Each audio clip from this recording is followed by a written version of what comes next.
like waking, we are taking, this is our time. Just breathe, this won't be a hard fight. The truth cash out in the night.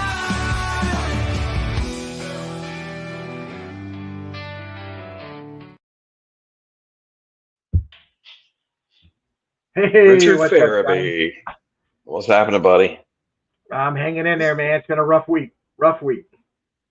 Rough week. Yeah, man. I heard the news. I am very sorry about that.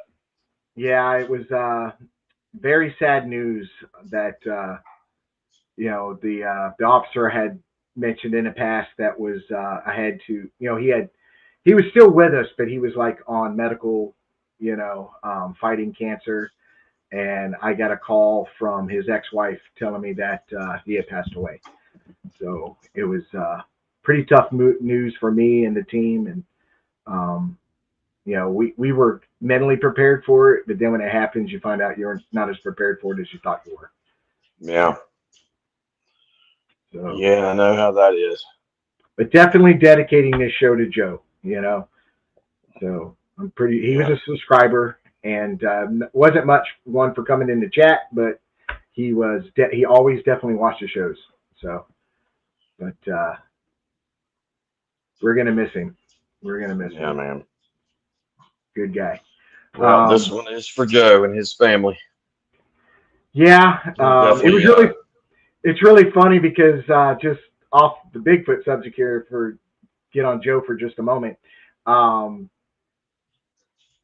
It was really funny because I was talking to his ex-wife. She lives up in Jacksonville, and she was just giving me some history from him, about his life. And a couple of points that was really cool was he was one of the very first rock and roll DJs in Miami when they got a rock and roll station, and when he was young. And I thought that was really interesting. And this was really funny. I did not know this, but all of a sudden he had been here for a while, and then all of a sudden they had switched the platform to country, and he had to make that change like overnight, and how he DJ'd and had to gear it towards country music. So one of his first obligations was a concert where he had to introduce Willie Nelson on stage.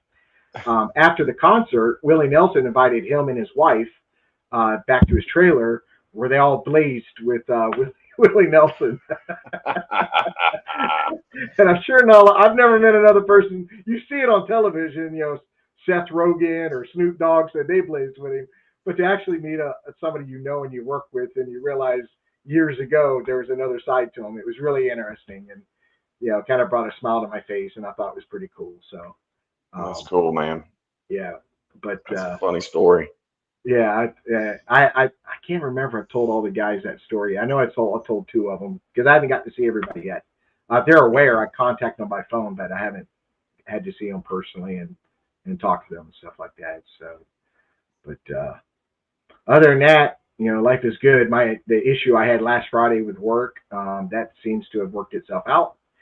So I'm good to go for a while. So I'm kind of happy about that. That's good. Yeah. So what? As in, you found a new one, or that one's not going away? That one's not going away. So I still have that contract, and I will still be working with that client for a little while. I mean, it's created that era of, with my guys, that the vulnerability, you know what I mean? Yeah. And we know now that there is somebody new in that system, that, we got to keep an eye on. So, but, well, it doesn't scream stability to people, when they know stuff like that. So that's rough to deal with. Yeah. It creates a lot of stress, and I feel for them. I do. It creates a lot of stress, but, we're doing well, and everybody's happy, and we're going to continue to move forward and do what we do best. So, hey man, like I said, I'll just get a ski mask and, make a few attempts to breach the perimeter and be like, hey, look, you guys can't get rid of security. We just had a madman in a gorilla mask try to break in. Yeah. So you're working on another portion of your research to put out to everybody? Yeah, I'm actually, I enjoy doing the docu-series, and because it's just really good to see everything put together all in one, just years of research. And then you Yeah. really, I really realize how much evidence, I've gotten over the years. And I thought the next thing I was going to do is do the happy place and all the stuff that's happened out there and everything. But I think I'm going to right now I'm working on kind of a prequel. It's, I'm going to be talking about some things that I normally don't even go into, and some things that happened in my life before the Sasquatch stuff that are, it's really weird with me. At first, when all this stuff started going on, I thought it could be something spiritual, you know, because I didn't know, I hadn't had enough experiences. There's a lot, you know as well as I do. There's probably three-quarters of the community out there. I would say there's more people that think that these creatures are uh, interdimensional or Yeah. paranormal or whatever than people believe that they're just creatures, is what it seems like to me. If you get on Facebook and everything else. So Me, it's starting out, 50-50. yeah, it, something like that. But starting out with other things that had happened around here, I honestly thought that maybe that's the direction it was going to go. But I kind of had the opposite experience, and the further down the road I went, the less and less I just saw things that seemed unexplainable to other people made sense to me in, I don't know, it's very hard for me to explain. Well, I know the story because we've had these discussions. So I know. You don't want to give anything up because you want to put it in that, and people should tune into it and really understand what you went through when you first Yeah. started experiencing those things. I know, so I understand what you're saying because I already know the whole story. So Right. Well, the one thing is that, and I'm not going to go into the details. Like I said, some people already know, I've talked about it kind of bits and pieces over the years, but there was, long story short, there were spiritual things that happened here between me and my wife and other family members and even my neighbors. And that started in 2012.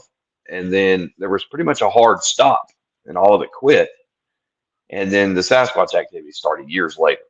right, So there's only been one incident that I remember that there was even any crossover at all. Now, there's been some things that I can't explain when it comes to some of the activity that I'll be going into. But to me, it just seems like, I base everything on evidence, right, and it's where the evidence is taking me. Just right, because there's two different phenomenon in an area does not mean the phenomenon are the same. So right, right. anyway, that's what I'm working on right now. I did have the last video I put up is a good possibility that I found them during the daytime, and it's a really good spot, but it's a pain in the butt to get to. And shortly after getting there, I had some sounds like either wood knocks or breaks, and then some very obvious pops. And then when I crossed the creek to investigate, something landed right next to it. It was like behind me, but next to me. Right. So I don't know. I might or may not have found them during the day. The spot's perfect, like for hiding in. Um, but y'all can go back and watch the video. But anyway, Yeah. that's what's been going on with me, other than the insanity of getting contractors ready to do our basement and all the movement and all Yeah. the stuff I'm having to do. I hate dealing with stuff like that. But anyway, Going to my work week is a was big. nowhere near as bad as yours was, so I'm gonna hold them. I'm gonna hold on to my complaints for now. Well, we got a guest tonight. His name is John Stewart. I first met him at a get together at Colt Creek with the Mid Florida Bigfoot Research Group with Marie DeMont, and got a chance to talk to a lot of people that day. And John was one of them, telling me about his experiences and his sightings of Bigfoot and stuff like that. So you know me right away. I was like, hey, you want to talk about it on the podcast? You know Of what I mean? course. So we worked it out. Again, he was at the Bigfoot conference, so I got to see him there and shoot the breeze. And then just recently, last Saturday, I was at the Bigfoot dinner party that was put on by Marie Demont and Brooke Moreland and John Urban. I think his first name is John. But I just say Mr. Urban. And which is funny because I get invited every year. It's just such a long drive, and I always tell them, it's just too far for me. But John Urban publicly on Facebook double dog dare me, so I had to get in the car and I had to drive up there. And that was the first thing I said when I walked into the place. I said I wouldn't be here if Mr. Urban hadn't double dog dared me. So me and John got to talk that night and go over the show and stuff like that. So, Isn't he the one that did the? I know I've seen him on Facebook quite a few times. Didn't he do a children's book? Is that the same individual? Yeah, Urban does a coloring book for kids, a Bigfoot coloring book, and he was also at the conference. He has a booth there selling his coloring book and stuff like that. Great guy, really nice guy. So if anybody, look him up, John Urban. He's great gifts for kids and stuff like that. So look into that, But no further ado, I'll bring John on and introduce him to everybody. Hey, John, how you doing, buddy? How's it going, Richard? Long time no see. Yeah, a week. Yeah. And how's it going, Johnny? I'm doing good, man. You got a wonderful name. I like that name. Yeah, I like that. We haven't met, but hopefully Not soon officially. we do. Hopefully soon I'm we sure do. we will. We were talking the other day, and God, I think the mass majority of the researchers I know all live in Florida. Like 90% of them, probably. Yeah, I don't call myself a researcher. Tomorrow morning, I'm going out to a particular area. I'm not going to say because I don't want a dozen people showing up there tomorrow. But yeah, I the last time I went, 6 or 8 months ago. I don't go out much, but I do have. I think it's Bigfoot things happen to me up to my sighting. Yeah. Well, great. We need to hear about them. Yes. Yeah. So, start from the beginning. Tell us in the beginning. Now, when before you had your sighting or before you had any experiences, where was Bigfoot in your mind? Hey, I get it completely. Now it was a.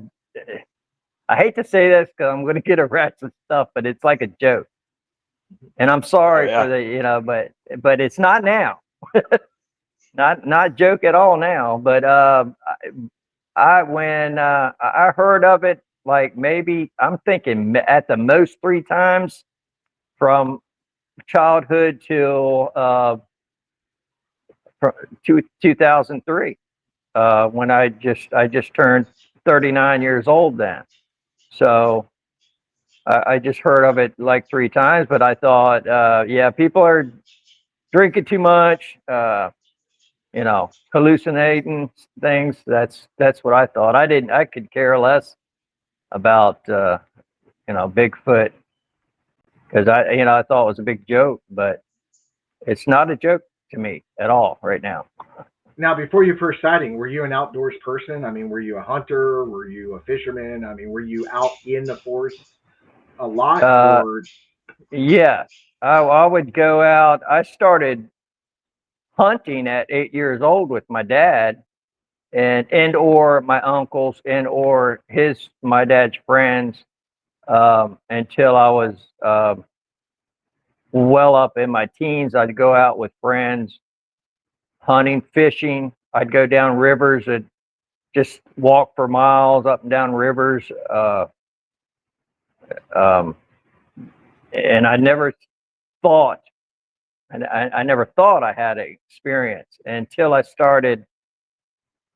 After my sighting, I was like looking for other people that had experiences with this, because when I seen what I seen, a Sasquatch, Bigfoot, Yeti never entered my mind. I didn't know what I didn't know what it was. It was just bizarre. It really, and when I explain it, you'll understand. Well, let's get into The it. Let's talk about that occasion when you had your sighting. Start that day, so getting into it. okay, so I worked in Tampa, downtown Tampa, well, almost downtown Tampa, and at a magazine company. I worked second shift anyway, and I had some time sensitive stuff to do, and the manager, a supervisor, would come in and upload it. So I said I'd rather do it Friday night, not come back in Saturday. And this was the third, to be on a Friday, and we're talking about January of 2003. So I said I'll go ahead and stay. I did the work for a few more hours, and I got out there. About the time I got out, but gas, because at the time I lived in Zephyr Hills, and that's about a 40-minute drive or so. And so I got, I was headed up 301, and we're talking about 20 till quarter till 7. The sun wasn't up, but it was bright enough. I didn't even need lights. And yes, in January. So I was going up 301, and I was playing with the radio. Had the window a little bit down. It wasn't particularly cold that day.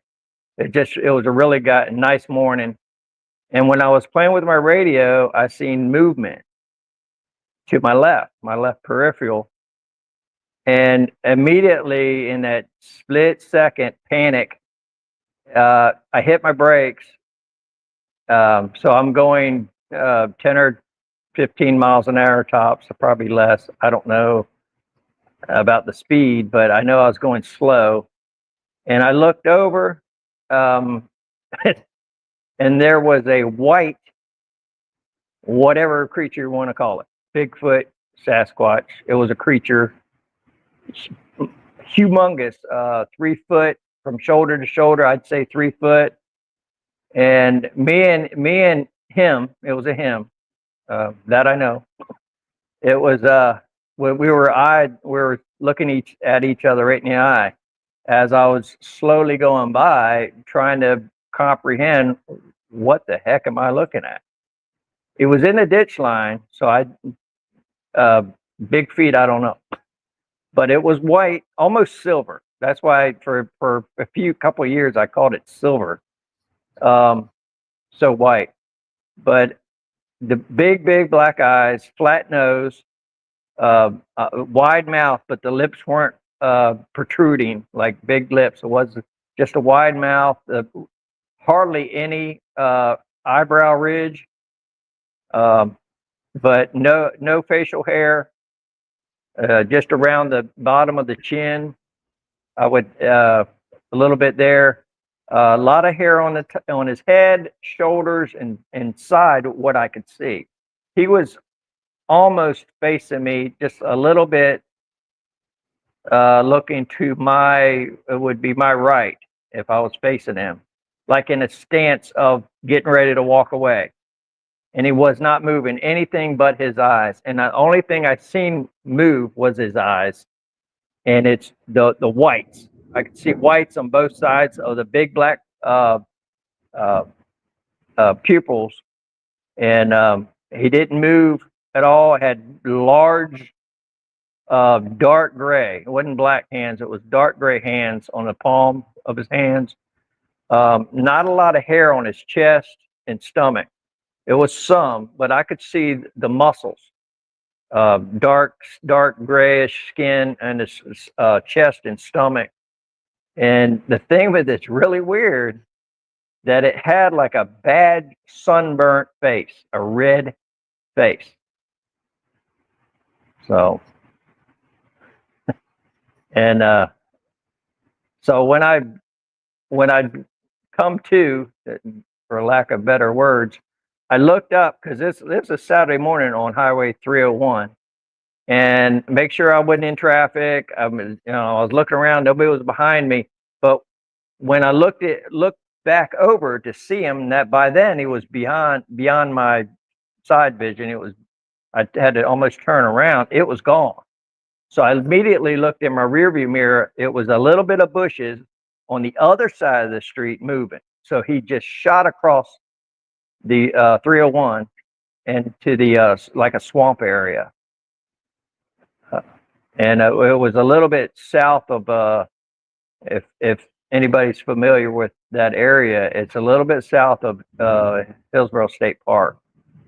And also I learned since I was telling this that it was 3 other sightings of the exact same white Sasquatch Bigfoot creature there, exact same area. Yeah. Now, could you? I know it's hard to tell, but could you tell? Like, did it look like an older one besides just the hair color? Did it look like in its face that maybe it had some age to it? A lot of people, I get that a lot, and it had no wrinkles on its face. Really? No wrinkles. It had a flat nose. It might have just been. Yeah, I don't know. I mean, humans have different colored skin, so maybe that's one of the deals. Right. So, yeah, it's really bizarre. So, I went up to Zephyr Hills, and I swung in to see my sister, and I don't remember which is really weird. I was so freaked out. I don't remember that drive. Going to my sister's and parking in the driveway. Next thing I know, I was staring at the house. Well, told my sister, I seen a creature, and it was white, red face, big black eyes, on the side of the road. Didn't move, didn't come toward me, wasn't aggressive, anything like that. And she was shaking her head, like, "What are you talking about?" I was like, I'm not joking. So she didn't believe it, and she did. I guess I just found this out just a couple of months ago. She did a little research, and there was actually sightings around where Zephyr Hills, Dade City area of the skunk ape, and so she kind of started believing me. But about a week or maybe 2 weeks later, I told my mother. And she was the exact same way. She was shaking her head. When I was telling her before she said anything, she was shaking her head and whatever. And I'm like, no, I'm serious. So she's she blew it off. I didn't say any more. And so for over 19 years, I didn't bring it up again until I seen the convention 3 years ago in Ocala, and I said, I want to go to that.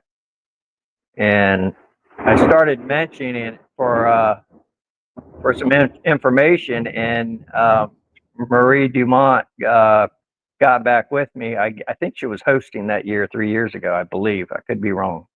But, and I'm like, wow. So long story short on that, she asked me about it, and I told her about what I just told you, and she said, "Would you like to go out there?" I was like, "You kidding?" Yeah, it'd be great.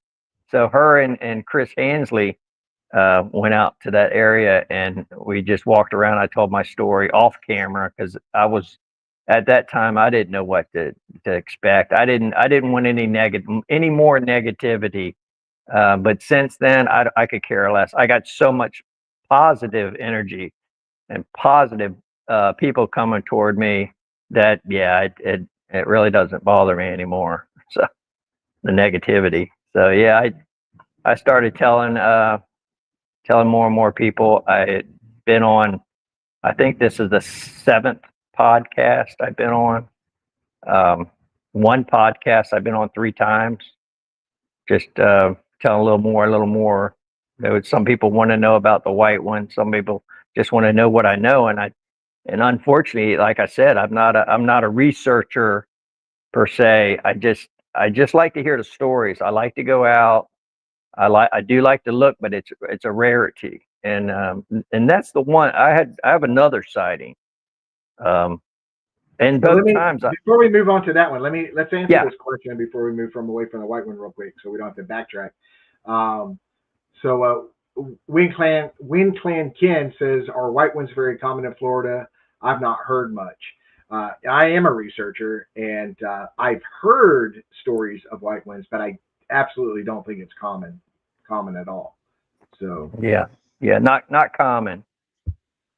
Yeah, but in that area, which is shocking, when I found out, Marie told me there was 3 other sightings there. I think at least 3. It might be 4, but I know at least 3. And one of the sighting is a woman that's part of her group of Mid Florida Bigfoot Research. So, and for whatever reason, and I would love to compare notes with that lady. I don't know her name, but she will not do it. I don't know why. She won't do it. She won't do what exactly? She won't get together with me and talk about that. She doesn't. Yeah. You know. Well, that's Didn't get an answer. Yeah. What's that? That's a good thing about having other friends like you're talking about involved in this topic. Because I mean, just so hard to get people to talk sometimes, and it's so hard to get people to open up, and it's because of the ridicule. That's 90% of why I'm involved in doing this. You know, it's just it's insane to me the negativity that comes the along. negativity, especially towards people with like a lot of character, integrity. You know, you got professionals from all different walks of life that are reporting these things, and yet, you know, people just have to call you a straight up liar 90% of the time. You know, and that's and I talked to this one guy. I won't bring his name up or where I know him from, but this one guy, I'm telling you, he doesn't know me real well, but I'm telling him, I said, I'm not joking. I'm not trying to be famous or or impress you. I seen what I seen, and that's all. And that's the one I seen. So, but he's like, he doesn't want to believe that at all. He does. He goes, I've been out hunting. I said, I get it. I've been out hunting. I'm older than him. I'm about I'm 18 years older than him. And I said, I get it, bud. I get it. And but yeah, don't keep playing it off and it's like ridiculing me. So calm down with it. But it's still people out there. I just recently I got a lot of negativity on this one for making a simple comment. Not aggressive comment. To just say, I can't unsee what I seen. To another believer. Well, all these negativity people came in there and started harassing me. So yeah, I saw the comments. The one guy, literally flat out said you're a liar. And that's what they're doing. Yeah, and what I tell people, when I talk to people about that, is I tell them, don't even respond. Don't give them the audience. They do that and they say those things because they want the argument. They want the battle. Because in that argument, they don't have to prove anything. It's all on you. They push it all on your lap. You know what I'm saying? And so they're basically wanting you to say a lot, you know what I'm saying? Where they can just argue back, prove it type attitude. So I don't give them an audience. I don't respond, and I just keep moving forward. So when nobody answers, they don't get I block them. I don't answer them anymore. I just block them. And I had to block like 15 or 16 people. I'm like, this is ridiculous. So I'm not going back to that podcast and making a comment. because evidently they let people talk what they want to, and I don't. That shouldn't be, because I'm not a believer. I'm not a not believer. I'm not a believer. I'm a knower.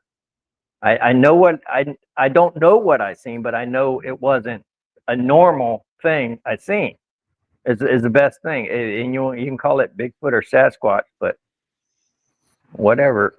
It was a I don't know about weird you creature. guys, but I don't have the time. Can you imagine having the time of the day to go hang out in the comment section of, in a video about a Yeah. topic that you don't even believe in? Know nothing about. They know nothing. My They just want God. to. Yeah. How bored How are you bored? in your life? How Exactly. bored, and how they have no life. I guess. Go do something, because before '03, I wouldn't even give it no thought. I wouldn't bother Right. with any, but yet they're in the comments. They're watching a show, and they were going to make and have nothing, Well, no I experience in it. I've said it many times. I tell them, go find something you do enjoy. Go find something you do Yeah. believe in, and spend the rest of your life on that, because you're miserable. You're Yes. you're involving yourself in something you don't even believe in. So it's a Yeah. waste of time on your part. Go find happiness. Go find happiness, because life is too Yeah. short. Go find Yeah. It happiness. is. You know? So I grab for the love and the joy of life. I don't. Mm-mm. Yeah, life's too short, and I'm not. Honestly, as a Christian, I honestly, and I feel sorry for them. I do, because it could be so much more that in life they could have, other than picking on people that they have nothing to add to it. So And every one of those good. people don't go in the woods. Yeah, right. They want you Or to they go, do it and get all the proof. or they go in the woods and don't see nothing, so they want to ridicule everybody else because they haven't seen it, or didn't think, though, or refuse to believe what they see, which that could be too. So Yeah, that probably one of the most insane things I've ever heard is the hunters that say, I've been hunting my whole life and I never, what? It's like, dude, how arrogant do you have to be to think that you have touched every single inch of land all throughout North America and you should know everything it's just crazy to me how right. just narrow-minded people are. But I get being skeptical. Yes. Because Yes. I was a skeptic, and just like you, dude, I didn't care anything about this I topic before couldn't I care started less. having the activity. Couldn't care less Never, before it. never even really thought. Only time I thought about it was when, like, I was into UFO stuff. Yeah. But so I mean, I kind of get it, but to go, I don't know, man. I don't know. I don't know what it's going to take. You Well, would I think always with the thousands of reports out there that would get just alone beyond the Yeah. evidence, just Yeah. the thousands and thousands of eyewitness reports Yes. should get some kind of attention, but Right. that's just me. well, I Right. always said it is, if I'm talking to a hunter and they say the same thing, I've been out there 20 years, I've never seen anything. The only answer I can give them is, were you looking for it? I mean, because if you're out there hunting, I was a deer hunter. I'm looking for deer, so I'm focused on deer and deer signs. If I'm not looking for a Bigfoot, I'm not going to see one. If I'm not looking for a bear, I'm not going to see it. If I'm not looking for a panther, I'm not going to see it. I'm focused on one thing. So I always ask them, well, where are you looking for it? And if you haven't found it, how about taking the time and do nothing but look for that for a while? Right. So, And they're a very intelligent being. Everybody think, I've heard that many, many times. Oh, it's just kind of some kind of ape. No, it's not an ape. It's not. I personally, I may people out there disagree, but I personally, it has nothing to do with the ape. I think it's very intelligent, more than people can give it credit for. I think it's the best way to describe it. If they have more sense, they're picking up on self-aware. things. They're Yes, self-aware. very, very self-aware, and they can pick up on like if you're in a, say, in a restaurant, and you got this weird feeling. Okay, somebody behind me is looking at me, and you turn around, they're looking at 99% of the time. Somebody's going to look at you. That's it. But they have, I think, they have it like times 1,000. They're picking because that's their world. Out in the woods is their world, and if they have that kind of brain power or whatever it is, yeah, they can pick up on. I think emotions or how you feel that day. I think they pick up on all that. That's just my opinion, and we'll leave it there. We'll leave that there. Well, I'm right there with you on their level of intellect. I 100% Yeah. agree. I think they're well above a primate. Yeah, very much so. You know. So So go into after that one. What was the next event? so we'll move forward to and I'll tell you something about the reason both of these sightings happened. My opinion in my life, but so moving forward to the week before uh, Thanksgiving, 2016. Got up early. We're helping some friends and his dad fiberglass a boat out in Lake Hatchinahall, and it's about an hour east of me. So I got up probably 4:30, 5 o'clock. I wanted to get up, have everything set up when the guys come out there and have the fiberglass ready, maybe even get to work. So I want to get up early and get out there. So unfortunately, it was very foggy that morning, and because it started getting daylight when about the time I got out there, it started getting light. And if anybody knows that stretch, Lake Hatchinall Road, it goes. There's the last 2 miles maybe. It's a long stretch, and it goes up on a hill, and there was no fog on it. All the fog was at down lower on the down low side of the ground there, and I went down up on that from that hill, but I seen looking because it's a straight road from there on into the S curve up when you're in the town, when you're in the village or whatever you want to call it.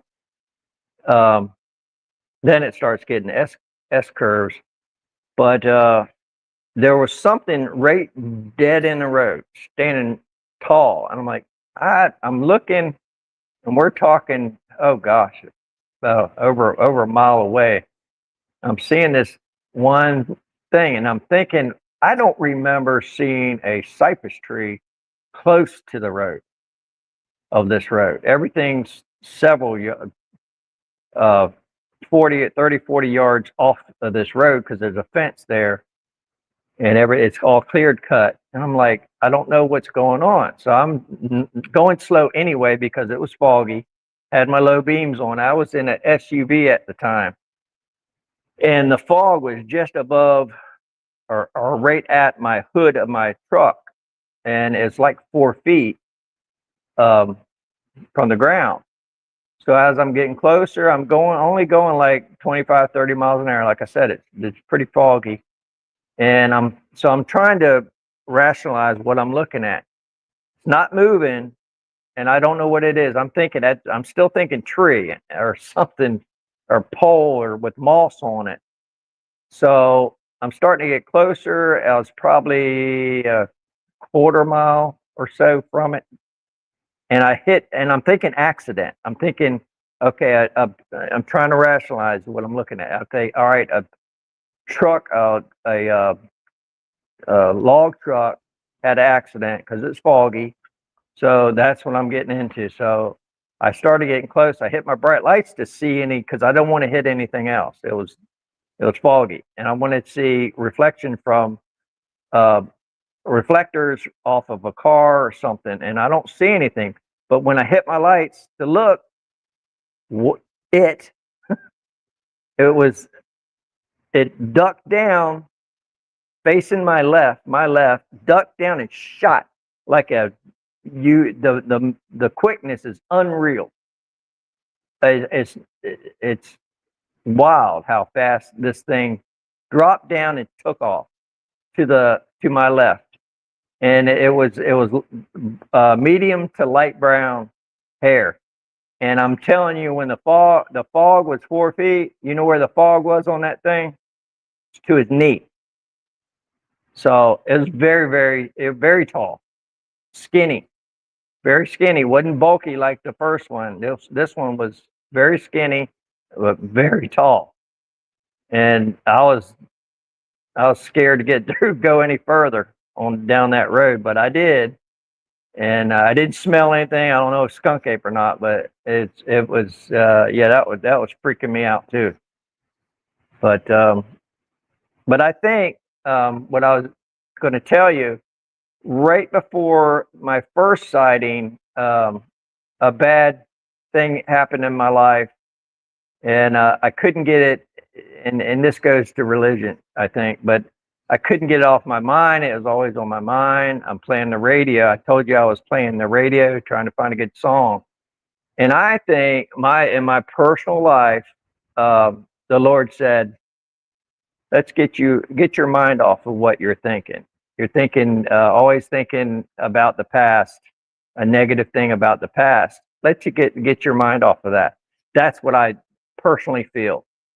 And then I got my mind off of that particular thing. Something else happened in my life. I had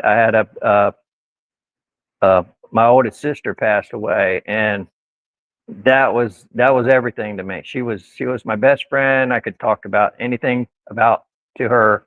And then I seen my second one, and yeah, it clicked. It clicked with me.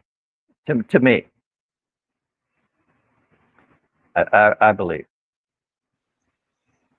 Well, like me and Richard were talking about, I'm not trying to make this about me, but I get exactly what you're saying. Like when it comes to like the spiritual or paranormal aspect of these creatures that people think about and talk about and everything. Yeah. I don't even necessarily believe it's them that's paranormal or spiritual or whatever. I just think there's other things at play in life, which I personally believe in God too. Yeah. Oh yeah. And that's how it works. Like sometimes, and I've said before, being involved in this topic, the experiences I've had, I consider it a gift. And that's it kind of feels like these things were placed in my life intentionally. Yes. You know? Yeah. It's kind of how exactly how I see it a little bit. Not very scientific. I No. can't back that up. No, I can't either. But I get exactly what you're saying. Yeah. And I didn't either time I seen the creatures, I didn't get a negative feeling. I mean, I can get around somebody and get a very negative feeling, and they not say anything. They'll just be there, and I get a negative feeling. But around these, I never got a negative feeling. And I listened to I don't know. I asked Richard. I don't remember if he said yes or no, but I listened to this other podcast where this guy tells stories of people that write in and their experiences. Well, a lot of them don't want their name, and I tend to listen to them. That story more so, and I hear that a lot. It's something in you. You know, there's a higher power and it's not bad. You know, it's not a negative thing, and it's a lot of good stories where the Sasquatch creature, and like I said, not my experience, but I tend to believe it because there's a lot of stories like this where like a child is lost in the woods and a creature brings them back to the house, leaves them on the porch, does a scream and takes off. I've heard a lot of stories like that. and leave the child on there, and the mommy or daddy asks the little girl, the little boy, where were you? I was out in the woods. I got lost.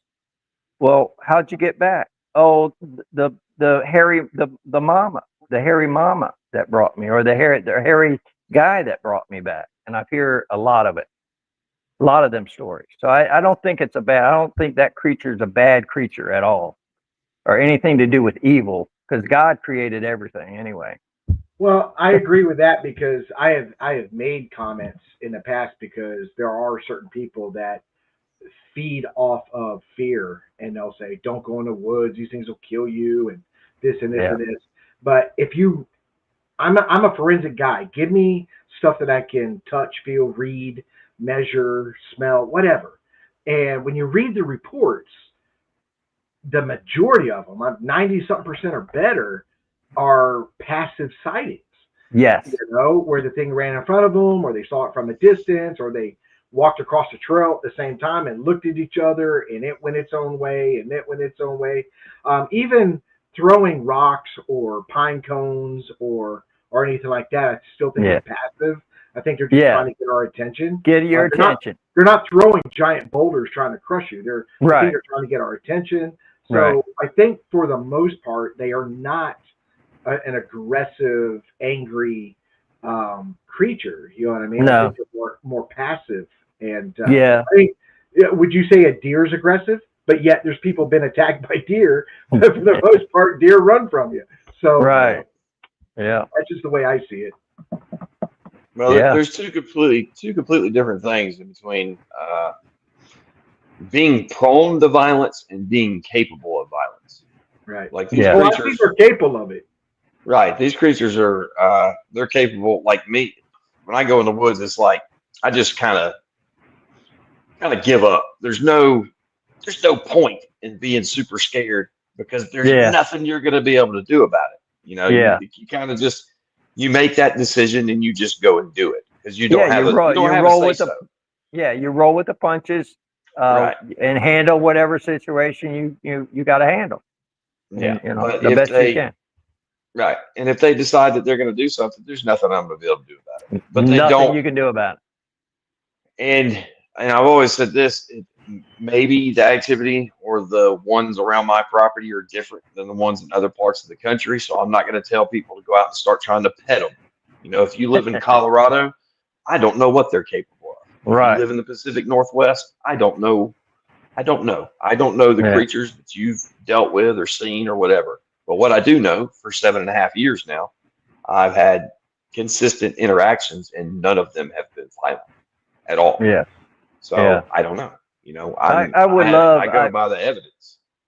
I was invited. I haven't went out yet with a guy with Mid Florida Bigfoot Research. But we're still trying to set it up. But he has experiences in a certain area where the mama or daddy, I think at least the daddy is there, but the youngins come out from the woods and interact, make noise, be silly, play around like children would do.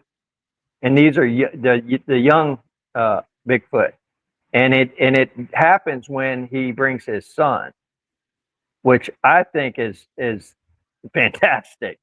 Yeah. And I always want to go. I want to have that experience. I haven't had on the ground, my foot on the ground, and have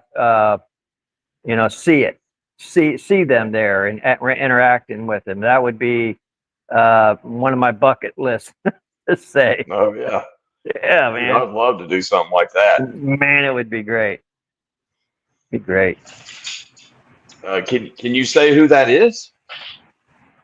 I guess I could. Mike Aguilar. Yeah, we've okay. Oh yeah, we know Mike. Yeah, I think he told a story on your show, I believe. Yeah. Okay. I was just making sure before I jumped. Yeah, I don't. Yeah, it sounded a lot like Mike. yeah, and that was so cool. That whole group. I mean, that the team is so cool. I just love them. I can't do enough for them, so I can't say enough good things about them at all. Yeah, they are. That's a good group. I wish I would have had more could have spent more time with everybody when we were down there at the conference, but Yeah. everybody Yeah. I've talked to has had nothing but kind things to say about all of them. Pretty much Yeah. everybody involved with Marie, Yeah. Oh yeah. And Ruby's a Yeah. sweetheart. Always got to get Ruby's cookies. Yeah. Yeah. And Christina, Mike's, I think, Yeah, boy, she I was on hope I'm not. I think she's is it a girlfriend or fiance? I don't know. I don't want I think it's both. both. Okay. I think she qualifies for both. Yeah, she gives me a hug. And it's so sweet because we only met I don't know 3 times maybe, and she gives me a hug. She gave me a hug that last Saturday. I looked at her. I said, "Oh, hey, hon." Gave me hugs. It just everybody's so sweet and kind, and that's what you need to immerse yourself in, especially when you're a knower. Let me answer this question. Win Clan Ken says, did we meet Flat Rock? Yeah. Me and Johnny met Flat Rock. We've also had Flat Rock on the show, which was a fantastic interview. If y'all go back, I forgot what episode it was, but watch Flat Rock's interview. But Flat Rock was at the conference, and I got to shoot the breeze with him and hang out with him. He's a super, super guy. Super guy.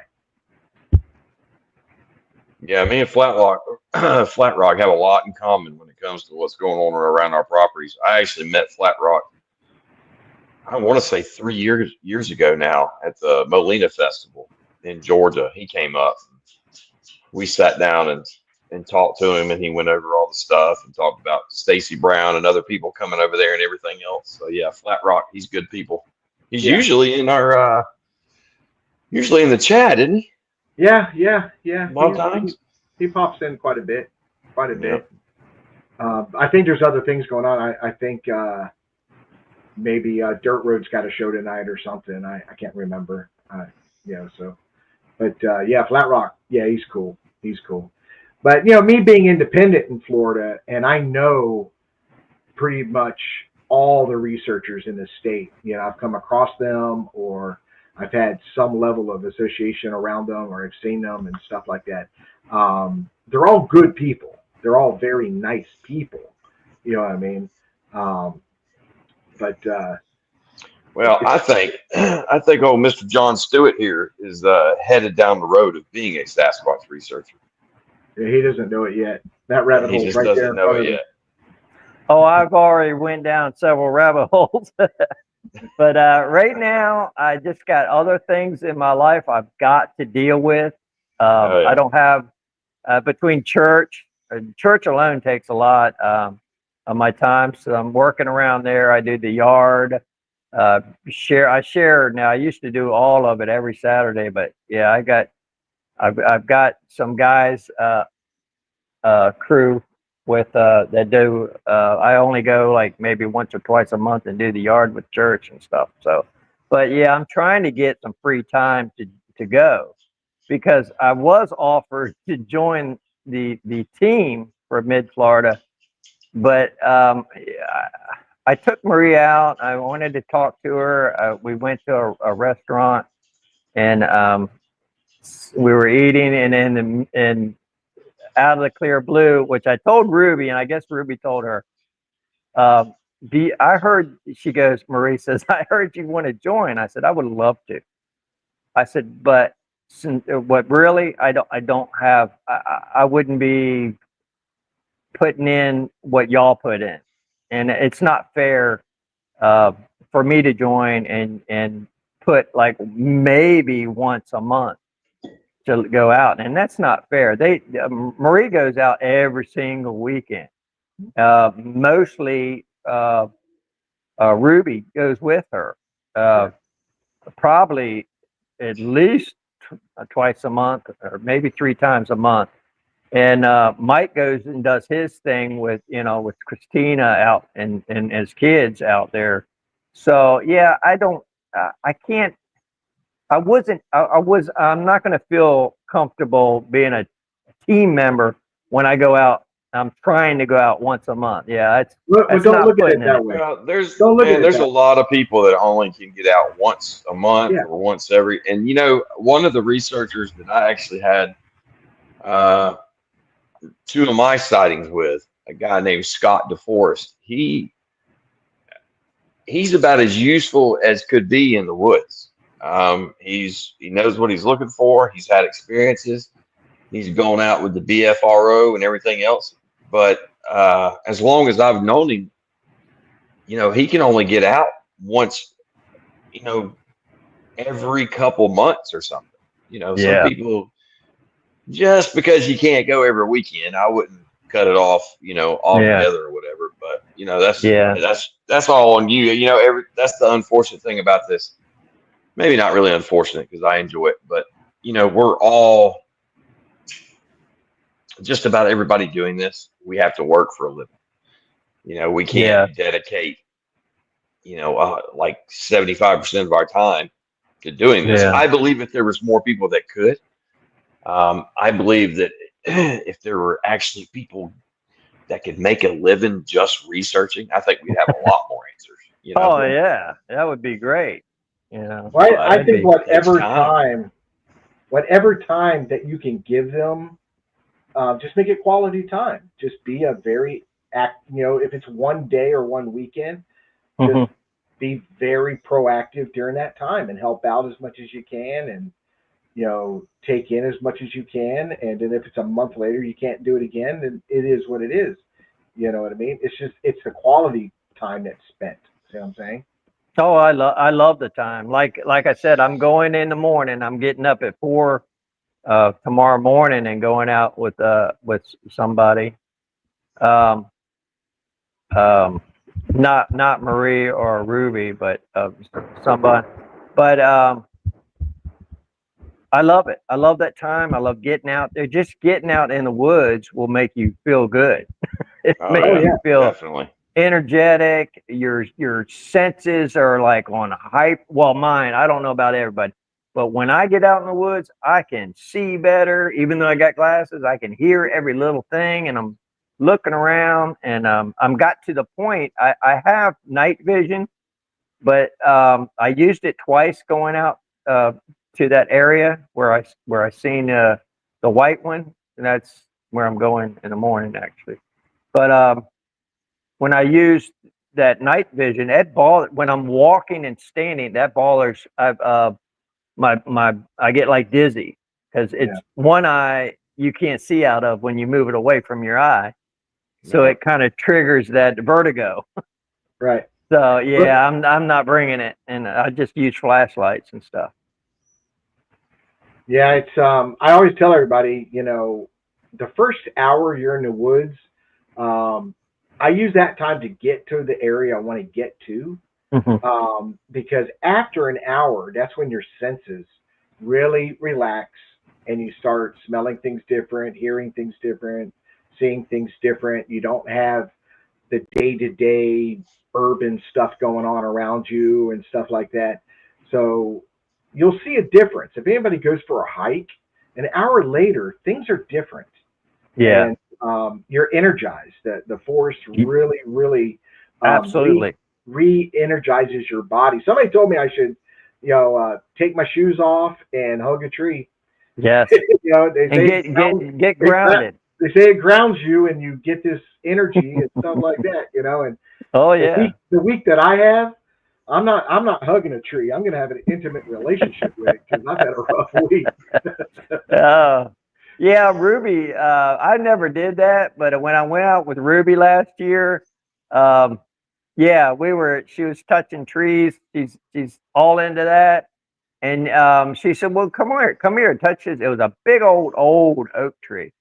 And I was like, I'm like, okay, this is in my mind, out of respect, I did it. And I put my hand on it, like, boy, is there something, I don't know what to call it, but there's something, some kind of energy you will get from just hold a tree and leave your mind open, leave your heart open.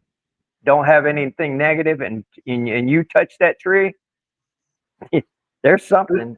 But they say the best results is with no shoes on and Yes. ground yourself. I think Yep. what opened my eyes to plants in general, trees included, with any kind of energy, was that guy that created that invention where he clips it onto the leaves. Have y'all ever seen that? Yes. He takes this instrument and he clips two clips onto leaves, Yeah. and he can hear the sound Yeah. of the The tree, music. and Yeah, it's it's like music. amazing. And every plant has a different sound, a different breathe. Absolutely. And it was really, really interesting. And it, it made me think that I need to stop chopping trees or cutting lawns or something like that, because Yeah. there's something going on here that Yeah. it's like you're singing, and here I am cutting your heads off. Oh yeah. I know somebody that he's vegan because he's not going to kill anything anymore. So he's vegan. I'm saying you're still killing plants, Yeah. but he will not. He won't mow his grass. He lives in the country anyway, just outside of Plant City, Florida, which is 15 minutes away from me, 20 minutes. And yeah, he won't. He goes, I'm not cutting the grass. He feels that close to nature, and he's not on drugs or anything. He's not a hippie, but he just, he goes, I'm tired of hurting things, because he goes, it's things are living, so let them live, let them breathe, let them grow, and that's his attitude. Well, So I'm gonna it try might be. that. I'm gonna try that on my wife, so I don't have to cut the grass anymore. No, I love the grass, honey. I'm not cutting it anymore. It's a living thing. Listen to Yeah. it sing. Listen to it sing. No, But Yeah. yeah. no. I think if you do that, Johnny, you'll be paying child support. Yeah, probably so. I don't think I'd get away with that one for very long. Yeah. So, Johnny, you're in Georgia. Yes, sir. So I'm gonna tell you a little story. I went and visited my buddy. He's like maybe 20 minutes south of Augusta, Georgia. And I probably that slips. It's a weird name. It sounds like a Mideastern name. Hezbollah. I don't know if you ever heard of that town. Wait, do you know the county? Ashtabula? No. I don't know the county. It's Hezbollah. Hezbollah. It's pronounced different than what because I can never remember. But anyway, on his property, his house is on, I think, 17 or 19 acres, and behind him he bought the pine forest, 30 some acres. And I was up there for, I don't know, 4 or 5 days, and I had a little bit of time. He had to go with his wife somewhere, and he says, "Hey man, I'm sorry, I gotta go." I said, "No problem. I'll be out in the woods, man. You're good." And I said, he goes, "Okay, well, just watch out for snakes and da da da." So me, getting out in the woods, I'm gonna look. I'm gonna look for evidence, anything I can find. Well, I found. I took pictures. It's on my other phone that's not working right now, and this is a newer one. I wish I kept them, but it's I found the arches, okay, the tree arches, the limbs with the floater underneath, and we find them down here all the time. You could ask Marie; they find them all the time. And there was up there, okay, and then it was um, I took a picture and I put them on her website. You might find them on her website. But I took a picture. There was a limb off a big pine tree, and it had two sticks on the limb that are parallel to each other, just teeter-totter. I mean, I could have took one finger and flipped it. Now, if this, it's just, it's hard to believe that just happened. We don't know Bigfoot activity. I don't know, but it's just strange, very strange. So them two happened. So I'm walking further. I'm walking around, and I took a picture, and it looked like Boy Scout, uh, 4 to 5 inches sticks, and had a triangle, um, Had one from the triangle come in front of the top of the triangle and arching out to the left. Sticks. That looked like it was like a human did it to me, but it's on my buddy's property and nobody should be back in there. It's a little path where they go, but he's never seen anybody. He has camera. He's ex-military. He has cameras activated. When movement goes by, all he's seen was deer, fox, coyote, and raccoons and stuff. But he's never seen anybody. But yet so anyway, long story short, I go back. He's at the house, and I told him. I said, "But," and I never told him my stories. Doesn't know. I've known him since 6th grade. Never told him. So I told him my stories, and he's like looking at me like cross-eyed, like I'm talking another language. And I said, "Bud," his name is Mick. We call him Mick. His nickname. I said, "Mick, you got activity out on your property, bud. It is." He goes, "Oh, you believe that?" And I said, "Yeah, yeah." And I showed him the pictures, and he goes, "Well," I said, "Don't hurt him because he goes out there. He's got a nice deer stand. He's got cameras off the deer stand out in the woods, and then if something comes around, he can see it." I said, "Now, if the opportunity and you see him, don't shoot him. Please don't do that. Don't, because it's not going to be good for one." Yeah, it's really funny. I've been doing these discussions on my page and then sharing it with everybody on different pages. And one of them I did recently was a about shooting one. Basically the discussion question was, what would you do in this situation? Would you shoot, not shoot? And if you did shoot, what do you think the consequences are? If you don't shoot, what are the consequences? Whoa, boy, did I get some hate mail on that one. Yeah. I got some hate mail on that one. It amazed me. People, I'm saying it out publicly, these people exist where I'm creating a discussion. I create this picture with ChatGPT, and they think it's real. They literally think that's me in a tree stand. Oh. You know what I mean? And the one with me running with a baby Sasquatch in my arms, and I asked people, if you were in this situation, what would you do? Would you keep it and prove its existence, or would you let it go? What would you do? Dude, I had people that were screaming for my head. They was like, put it back. Why did you take that? It's not real. I can't run. I don't know if anybody's met me in person, but I ain't the healthiest person in the world. So, as a matter of fact, one guy was funny. He said, I would put it back because it's wearing glasses and running. But it's amazing. Yeah, people look at that stuff, they take it. Oh, it's unbelievable. Well, John, Richard's been to our main group research area, and it is not too far, I would assume, from your buddy's property. And this is a property that is out in the middle of nowhere, surrounded by dairy farms and woods. Yes. And him and I, me and 2 other guys, have seen 2 of these creatures on that property. We've had rocks thrown at us. Yeah. That area in general, I've never seen anything like it.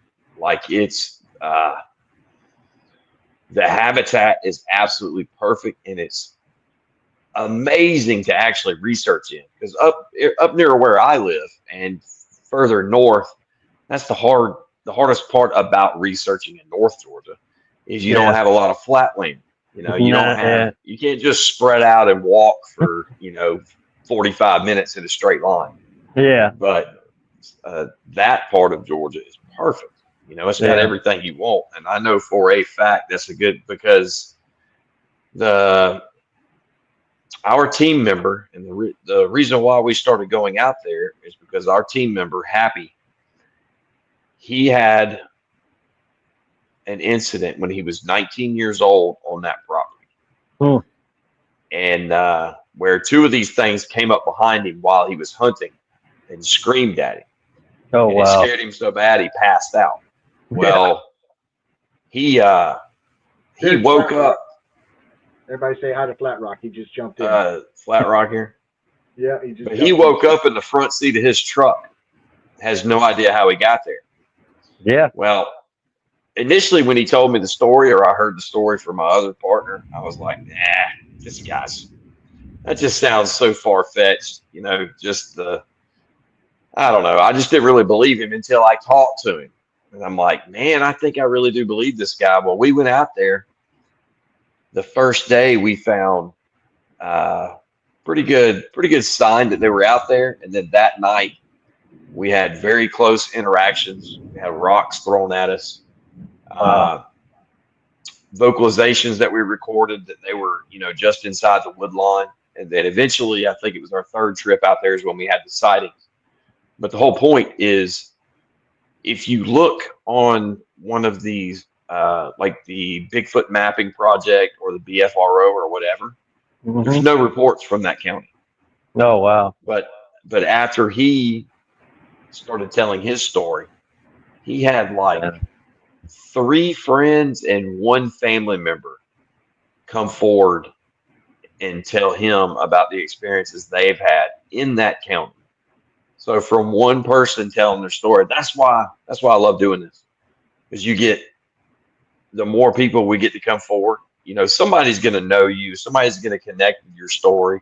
Somebody's going to know the area you're talking about. And for whatever reason, a certain individual may really like you or really trust you or whatever, and it may motivate them to come forward. And that's what happened with us. From one dude that I didn't even really believe in, it turned into 3 of us having the sightings of our lives, and then all together like 8 individuals coming forward, So it's great. Yeah. Who else? See, Johnny. It's thrown at you and not playful acorns.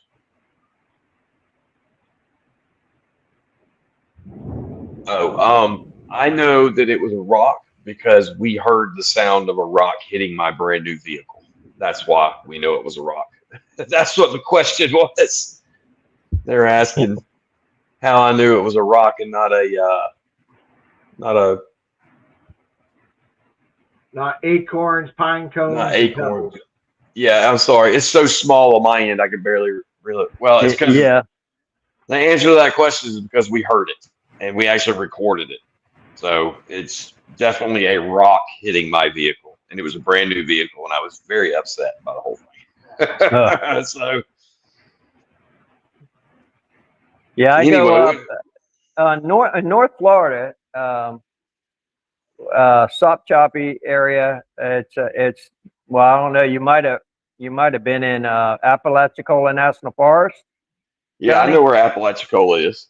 Okay, I've never been in the National Forest, but I know where Apalachicola is. Okay, I've been. The cabin I stayed was the backyard was the Apalachicola National Forest, a cabin on stilts, and I had a couple 4-wheelers. I'd take one out and go out there for a day, a full day, maybe even the night, and come home in the morning. But I used to either take fishing poles and go out there or a book and fishing poles and read. And I found this real pristine beach. You can't see it. There's 3 bridges near this loop that I used to take. It's I think it's 13 or 15 mile loop I took with my 4-wheeler. And I think it's the 2nd bridge. Anyway, you can kind of go under it. You can almost take a car under it. It's so much room there. So anyway, I hid my 4-wheeler in there and I walked back along the river. I think it's the Sop-Choppy River, and going up the river, and I found this pristine beach. And I had my chair, had a little lawn chair, and I started reading. It was early in the morning. It's a beautiful morning, just gorgeous morning. And I'm reading a little more Western movie or Western show or book. And I heard noise on the other side of the river, and it was hunting season. So I'm like, oh boy. So when I looked up, I seen it looked like it was two large people, because I don't know if it was Sasquatch, and one small one, but they all, if it was people, they were all wearing camouflage, ghillie suit, and they were all hunched over, swinging their arms like a monkey would. That struck me, and this is before, like I'm saying, I always rationalize things before I seen my sighting. I had my sighting, and always, ghillie suits, but it was just a little break in the. It's probably about 70 or 80 yards away. It was just in between two big pine trees, and just for a glimpse, I seen them cross over, and I've always wondered. I said, I wish I went out there and tried to intercept them, because they were going toward the road that I just had to go to get home to make the full loop, and I could have intercepted them if it was people. So I don't know if you ever had that experience around where you live, but yeah, that was strange. But like I said, I always rationalize the tree knocks, the same exact area. I had tree knocks to my right, across the road, across the river, the bridge, and then a tree knock to my left. 2 or 3 minutes after that, same scenario. I was reading a book on this little pristine beach, and then another time, 2 or 3 weeks later, I heard a whoop, like a whoop, and that was that same way where I heard the tree knock to my right across the road, and then I heard a growl behind me. I can only assume 40 or 50 yards, but it was thick with pine bush. So yeah, I couldn't see anything, but I took my gun off safety. I had a sidearm, because I'm not going out in the woods without a sidearm, at least. But yeah, I don't know if you had that type of experience before, but Johnny. Was that now? Were these? Was this before your sightings? Yes. Yeah, Oh, okay. I always. Yeah, so you were completely lost then. Yeah. That happened. Yeah, I'm thinking bear. I was thinking bear. Yeah. So, and I had a sidearm, but I still felt naked when it comes to I bet. couple bears. I only had a 9mm, so yeah, I Well, I didn't feel tell too you, comfortable. the only thing that I can think back on from when I was younger, I remember my grandparents had property not 25 minutes from where I live now, and it's on the Tallapoosa River. And my grandparents and his family, I think by the time he died, there was about 100 acres left, and it was split up in the family. But anyway, when he was alive, he picked out a spot where he was going to build a cabin, because we'd go out there and hunt and fish and stuff all the time. But we used to use my uncle's cabin. Well, he decided he wanted his own cabin. So he had picked out this spot pretty close to the river, and we started camping there in tents while he started clearing it out and getting it ready to make the cabin and everything. And I remember waking up in the middle of the night, and I can only assume he woke me up. I can't really remember if he grabbed my leg or something like that. Anyway, I wake up, and he's sitting up in the tent, and he always used to. That's funny. He always used to carry a .22 revolver just for snakes. Like that's going to do anything. Yeah. But he was sitting straight up with that revolver, and I asked him and I'd never seen him pull it my whole life. Wow. Ever. I know he'd shot a couple snakes while we were fishing. And that was usually only when, the ladies were with us and they freaked out or whatever, then he would shoot the snake or whatever. But I'd never seen him pull that pistol. And he's sitting up with that pistol. And I asked him what was wrong, and he said nothing. It's just a mama deer trying to scare us off. Mm. And back then I bought that hook, Yeah. line, and sinker. Oh, yeah. But then after having these experiences and knowing what I know now, I'm like, dude, that didn't make any sense. Why would my grandfather be afraid of a mama deer, Right. Yeah. like huffing and puffing? And that's 25 minutes away from my property. Oh, wow. And so with everything that's going on here, it makes me think, well, maybe that's actually connected to what, I'll never know. That's 100% speculation. But it made absolutely no sense for him to be afraid at that moment in Yeah. time. Oh, yeah. Especially over a deer. So, who knows? Yeah. You don't know about all these little things you experience out there in the woods until you realize what's actually out there with us. Oh, it's Then you Yeah. start putting the pieces together. I've Yeah. looked back at incidences in the past and go, that it could have been. It could have been, Yeah. But Yeah. back then, I didn't have Bigfoot on the brain. You know what I mean? And so I always, like you did, I defined it as something else, and thought, oh, it's got to be this or it's got to be that. Not a big deal and stuff like that. Didn't even the incident. I had what should have scared me didn't, and I just blew it off as something else. And now I Yeah. look back at it, now that was over 30 something years ago, and I look back at it going, that might have been my very first encounter. You know what I mean? So Yeah.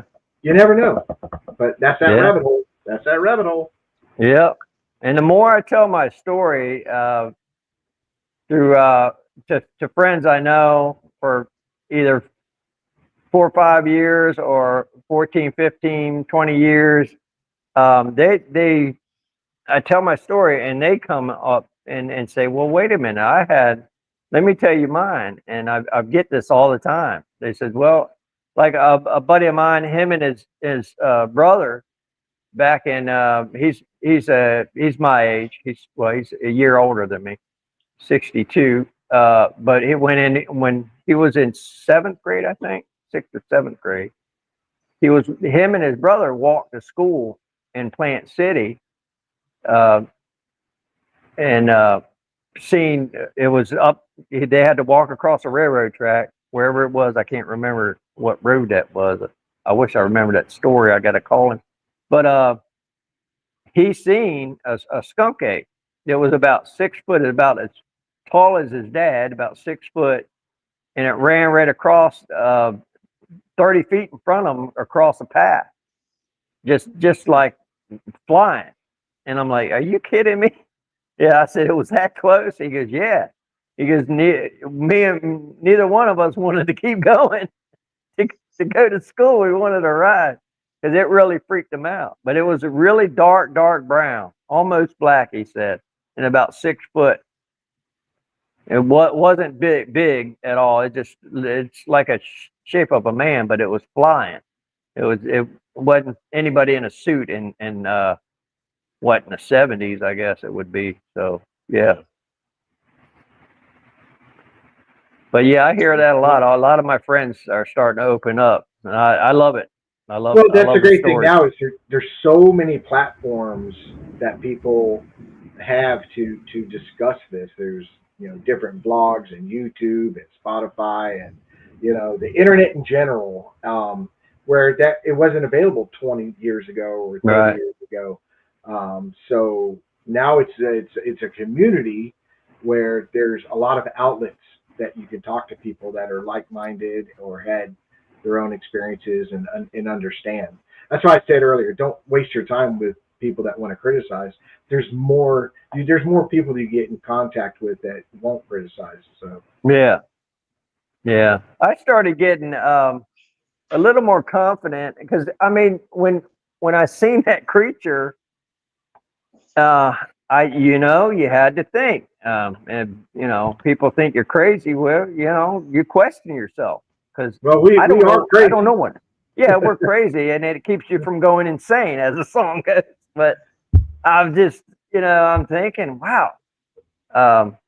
I never took any hallucinating drugs or drank too much and seen things, but in either one of my sightings, I had nothing in me, no alcohol would be, but I didn't drink that night, either one of them, or the night I was at work, of course. I didn't drink. So, anyway, I get more confidence, at 2000, I think it was 2008 or 8 or 9, I think it might've been 10 or 11, but, when podcasts come out and they talked about, Sasquatch, skunk ape, or Bigfoot, then I was listening to stories, and I'd listen to several stories all day long at work, in my car, all the time. On the weekends, I would just, and so I listened to thousands of stories, and the more I listened to for several years, the more confident I got on telling my story because I know I'm not crazy. I know what it wasn't. People say, "Oh, could it been a white bear?" It was 20 feet away from me in the ditch line on the highway in daylight. It was daylight out, and no. Um, and then I got, like I said, I went, found out, several years later, I found out the convention in Ocala. I was like, man, they have conventions about Sasquatch and Bigfoot. This is awesome. So I had to go. Bought the ticket online and uh, told everybody, man, this is great. And then that's how I met Marie because, like I said, she was hosting and she was answering when I posted a question about, hey, uh, any good hotels or where to eat, and I had some questions, and she would answer, and that's how I met her. And it's just it's not just coincidence. It was made. Man, it was just I can't express how good to meet that whole group and y'all and all the stories, the and the camping. I heard really fantastic, crazy stories that I just love to hear. I'm glad she videoed one guy, not this past March, the March year before, um, that told 3 stories, and he never deviated an inch from the stories. He told them 3 times before he got on camera that evening when everybody was camping, and we're all around the fire, just chilling, getting ready to go to bed. And Marie asked him, "Hey, you want to tell your story?" And he told them 3 stories again, exactly like he's told them earlier that day, and it was sitting right next to me. It was I love to hear. I love them. And it was about when he was a kid. And this is an older gentleman, very very much older gentleman. So it's just it validates to me that you know this rabbit hole is not a crazy one. It's real, very much real. Well, I promised Johnny we get out of here by 8:30 tonight. So We can do it. We're there. We're there. We're there. I want to make it clear to everybody who watches the show, or will be watching the show, or is watching it live. This is one of those platforms. If you do have an encounter, you saw something, and you want to talk about it, please email us. Me and Johnny will check the email, and we will contact you and talk to you. And if you want to come on the show, we can do it where we cover your face. You don't have to be seen. But go to sasquatchunredacted@gmail.com. Hit us up, and you're not going to be ridiculed. You're not going to be harassed or anything like that. And if you want to talk about it, let us know. Matter of fact, if you want to tell us and you don't want to be in the show, but give us permission to tell your story on the show, we'll do that for you. But just know that there are people that are going to listen, and Yes. You can come to us, and we're going to treat you fairly, and you have that opportunity. But I want to thank you for coming on, John. And It's great. I love doing Yeah, it was these. really good to meet you, John. Same here. We gotta get together. You're going to the conference next year? The odds are I probably will. Probably will, because Probably will. Because I think, God willing. with the know, son man. next year. Yeah, but with my son, I've never really been to. I've only been to one other like event like that, and I Okay. wasn't sure how I would like it. And Yeah. I really enjoyed it. So I will probably do it again. Yeah. Yeah. I'm So, definitely, if if I'm healthy, God lets me go, I'll go next well, year. then I will see you there then. Absolutely. You got to go Excellent. camping with us next March. We'll probably go camping again. You need to come out. I know. If y'all give no, honest, dude, I get a I'm lot of not camping in vacation. March. If I get, yeah, I don't know, January, February, March. That's March is still pretty hot. good, isn't it? Is it too hot? No, it was nice weather down there. Cool. And it's in Central Florida. It's above Lakeland where we go. So, yeah, it's nice. It was cold. It got down in the low 30s that Well, yeah, second man. night. Y'all just gotta So, let me know a couple, a month in advance would be good, yeah. Oh, yeah, she does it in advance. I'd do it. I rode down there and went out with Richard and them. It's a long Yeah. drive. It was about 8 hours for me. Yeah. Oh, yeah. Lloyd went with us, but anyway, we still Okay. went. But anyway, thanks, John. Thanks for coming man. on. Yeah. Richard, thank you, sir, for all that you do. And again, sorry about your buddy. No, And, our prayers will definitely be with his family. So yeah, Yeah. we're gonna miss Joe. I actually went today and got a plaque made with his picture on it, and in memory of that'll hang in our office. So the rest of the team can see him every day and stuff like that. So yeah, been a rough week. Since last Friday to this Friday, it's been a pretty emotional week. But Yeah. we got strength, and we're moving forward, and you got to do what you got to do. yeah. All right, fellas. We all have a wonderful night. Everybody that's watching, everybody who commented, everybody in the chat, thank you very much. And we will see y'all later on. All right. Bye-bye.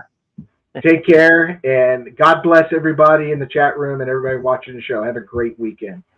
Have a good one.